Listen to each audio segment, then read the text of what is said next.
Bonjour à tous, c'est Jean-Luc Haut sur sa chaîne YouTube. Aujourd'hui, nous allons parler des forces armées ukrainiennes qui adoptent le véhicule terrestre sans pilote modulaire D-21 pour renforcer leur mission logistique et de combat. Le ministère ukrainien de la Défense a récemment annoncé l'autorisation officielle et la codification du système robotique terrestre sans pilote D-21 pour une utilisation au sein des forces armées. Cette décision marque une importante étape dans l'intégration des technologies développées localement dans les opérations militaires. Conçu par l'industrie de défense ukrainienne, le D-21 est un outil stratégique créé pour répondre aux exigences complexes des opérations de première ligne. Ce robot polyvalent est conçu pour assumer plusieurs rôles tels que le transport de fournitures, l'évacuation des blessés et la conduite de missions de reconnaissance ou de combat. Le système D-21 est capable d'effectuer diverses missions logistiques, notamment le transport de nourriture, de munitions et de matériel militaire, ainsi que l'évacuation des blessés. Utilisable en mode manuel et automatique, il peut suivre un itinéraire prédéterminé à une vitesse définie, offrant une grande flexibilité opérationnelle. Son canal de commande spécialement conçu pour résister aux interférences électromagnétiques permettent aux opérateurs de contrôler la plateforme depuis un emplacement protégé, renforçant ainsi la sécurité de son déploiement. Produit du pôle technologique de défense Brave One, le D-21 représente une évolution technologique sur le champ de bataille où la réduction des pertes humaines et l'amélioration de l'efficacité opérationnelle sont des objectifs essentiels. Ce robot polyvalent est conçu pour assumer de multiples rôles tels que le transport de fournitures, l'évacuation des blessés et la conduite de missions de reconnaissance ou de combat.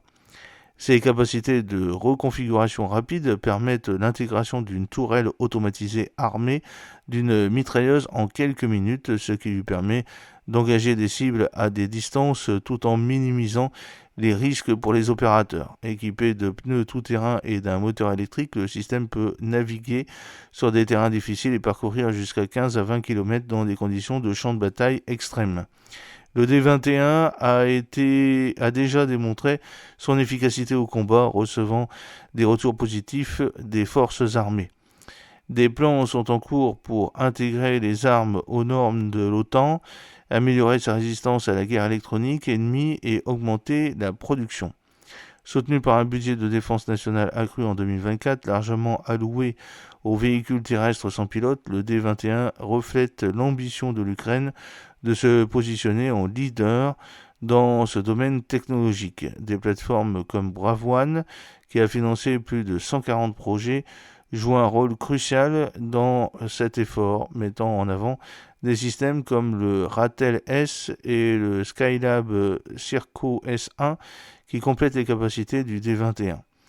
Ces avancées renforcent la stratégie de l'Ukraine visant à intégrer systématiquement les UGV dans les opérations militaires tout en augmentant l'autonomie opérationnelle et en réduisant les risques humains.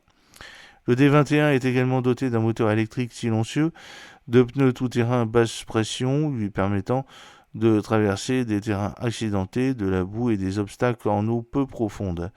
Même avec des pneus creveux, le système peut conserver sa fonctionnalité, ce qui le rend particulièrement adapté aux conditions difficiles du champ de bataille. L'une des caractéristiques les plus innovantes du D-21 est sa modularité. Il peut être équipé d'un module de combat télécommandé armé d'une mitrailleuse, lui permettant d'effectuer des missions d'appui-feu et d'engagement direct.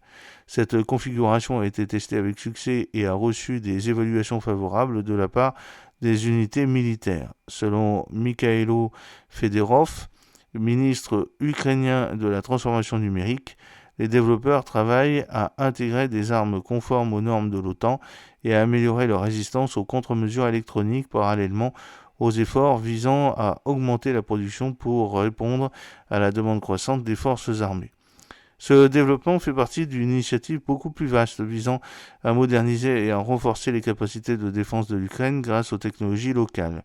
En plus du D-21, le ministère de la Défense a autorisé l'Oscilla Stotrum, un véhicule blindé polyvalent de fabrication nationale. Ensemble, ces systèmes démontrent l'engagement de l'Ukraine à tirer parti de l'expertise nationale pour relever les défis militaires contemporains. Les véhicules terrestres sans pilote UGV deviennent de plus en plus importants dans le conflit ukrainien utilisé par les deux parties pour diverses missions. Les forces armées ukrainiennes déploient des UGV pour des tâches telles que la reconnaissance, le transport et les munitions, l'évacuation des blessés et l'engagement des positions ennemies.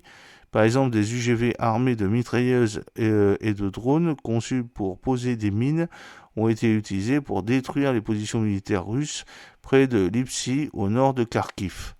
Du côté russe, des UGV de combat tels que l'Uran 9, dotés de capacités avancées de détection et de suivi de cibles, ont également été déployés. Le recours croissant aux UGV dans ce conflit vise à réduire les pertes humaines en attribuant des missions dangereuses à des systèmes autonomes. Cette technologie souligne le changement stratégique vers l'utilisation de solutions sans pilote pour améliorer l'efficacité et atténuer les risques sur le champ de bataille. J'espère que cette petite vidéo vous a plu. N'oubliez pas de cliquer sur le pouce pour la promouvoir, de vous abonner si ce n'est pas encore fait et de partager cette vidéo sur vos réseaux sociaux. A très bientôt. Fidèlement, Jean-Luc O.